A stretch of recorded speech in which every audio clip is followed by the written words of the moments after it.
आप जिस जगह पधारे इस जगह का नाम है कुलधारा। उस कुलधारा गांव में आज अपन जाने के भूत कब आते हैं कब जाते हैं। गाँव है एक रात में खाली हुआ था। ये गांव इसके जैसे 84 विलेज थे। इसकी स्टोरी अपन आगे जानेंगे। आप ज्यादा यहाँ पर बोलना मत, ना ज्यादा चलो करना है ना ज्यादा बोलना है, चुपचाप करना है। तो पहले आपको खमा गणे। इस कुलधारा गांव को भी लोग हॉन्टेड विलेज, भूतिया गांव भी कहा जाता है। कई अलग अलग प्रकार की नजरों से इस गांव को देखा जाता है। इसकी कुछ कहानी ऐसी है कि आज से लगभग 200 साल पहले यहाँ पर एक पालीवाल ब्राह्मण जाति के लोग रहा करते थे। ये पालीवाल ब्राह्मणों का गांव था। ब्राह्मण जानते हो, पंडित वो थे। तो ब्राह्मण वो अपने नाम के आगे क्या है पालीवाल इसलिए लगाया करते थे। एक राजस्थान में एक छोटा सा जिला पड़ता है पाली, जोधपुर के नियर में पाली। तो ये पाली से आए थे इसलिए इन्हें पालीवाल ब्राह्मण के नाम से पहचाना जाता था। तो जैसलमेर रियासत के अंदर पालीवाल ब्राह्मणों का ये कुलधारा गांव नहीं हुआ करता था।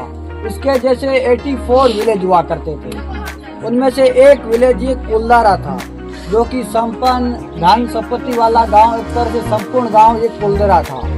इस गांव के पास उस समय धन संपत्ति इसलिए हुआ करती थी क्योंकि इनके पास एक बिजनेस हुआ करता था उस समय सिल्क रूट का।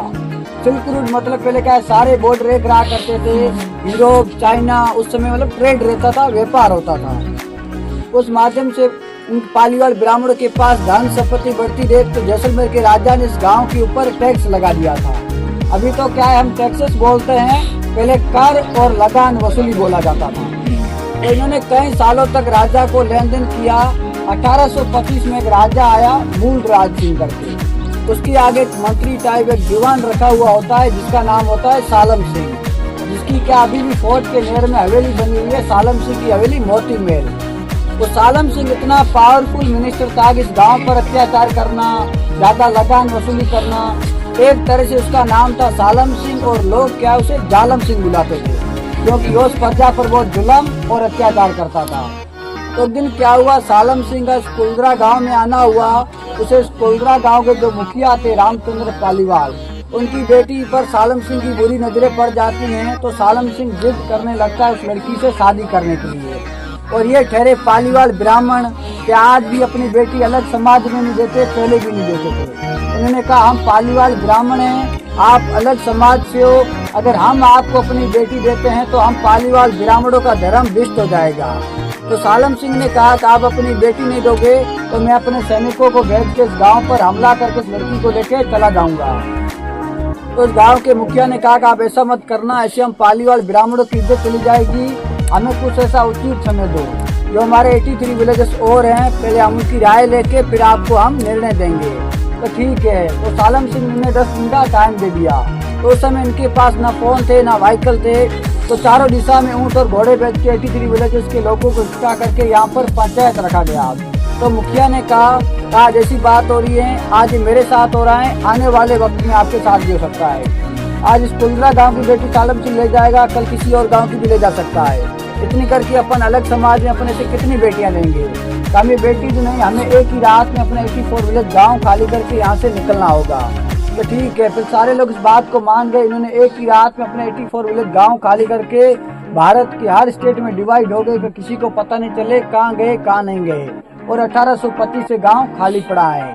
उनके जाने के बाद जो ओल्ड लोग थे, जो बुढ़े लोग थे, वो नहीं चल पाए। उन्होंने क्या किया, एक लोटा लेके उसमें पानी डाल के, जल डाल के, नमक डाल के इस गाँव को श्राप दिया कि हम तो इस गाँव में कभी सुख नहीं पाए, हमारे बाद आके इस गाँव में जो कोई दूसरा बसेगा वो हमेशा इस गाँव में दुख ही पाएगा, कभी सुख नहीं पाएगा।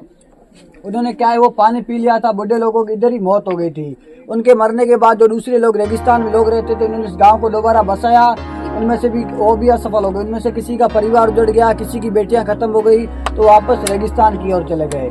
आज भी इंडिया का मोस्ट हॉन्टेड विलेज माना जाता है। अभी भी यहाँ पर इस कुलधारा गाँव में आवाजें वगैरह आती रहती हैं। इस गांव के ऊपर एक बॉलीवुड की मूवी भी बन चुकी है जिसका नाम है कालो इसके ऊपर बनी है, इसके अंदर बनी है। और यहाँ पर 2016 के अंदर कोई दिल्ली से आया था, कोई पैरानॉर्मल सोसाइटी से, गौरव तिवारी करके, उसने भी यहाँ पर नाइट में कैमरे लगाए थे, उसके भी कैमरे ब्लास्ट हुए थे, उसके साथ भी घटना हुई थी।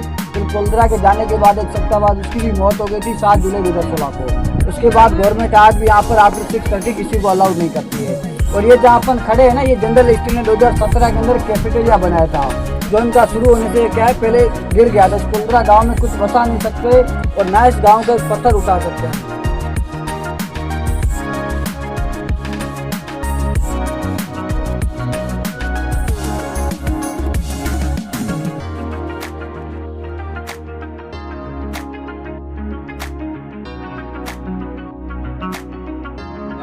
और क्या, घर के हमेशा दो आंगन थे, आदमी बाहर और घर की लाइटिंग अंदर, और हर आंगन के ऊपर से खुला ओपन होता था। ऊपर से हवा आने के लिए पहले लाइट वगैरह कुछ नहीं होती थी, जो सनलाइट आती थी घर में रोशनी कर दिया करती थी। और ये रेन वाटर हार्वेस्टिंग के लिए रहता था, बारिश का पानी इकट्ठा करने के लिए। और नीचे क्या छोटे छोटे वेल बने होते थे, जिसके अंदर पानी स्टोर कर दिया करते थे। उस साइड उनका किचन रहता था, ये स्टोर रूम, ये कॉमन रूम। और जो सामने आपको जो खिड़की देख रही है ना, वो पहले गांव की औरतों के पीछे मेन खिड़की रहती थी। क्या गांव की औरतें कहीं बाहर नहीं जाती थी, पर्दा रहता था, तो आड़ोस पड़ोस में वहीं से वाईफाई हॉटस्पॉट उधर से कनेक्ट होता था, वहीं से होती थी। और ये जो घर के दरवाजे भी हमेशा छोटे बनाते थे, छोटे सी होते थे, जो भी आए अपना ईगो और घमंड बाहर घर के अंदर सर झुका के आए।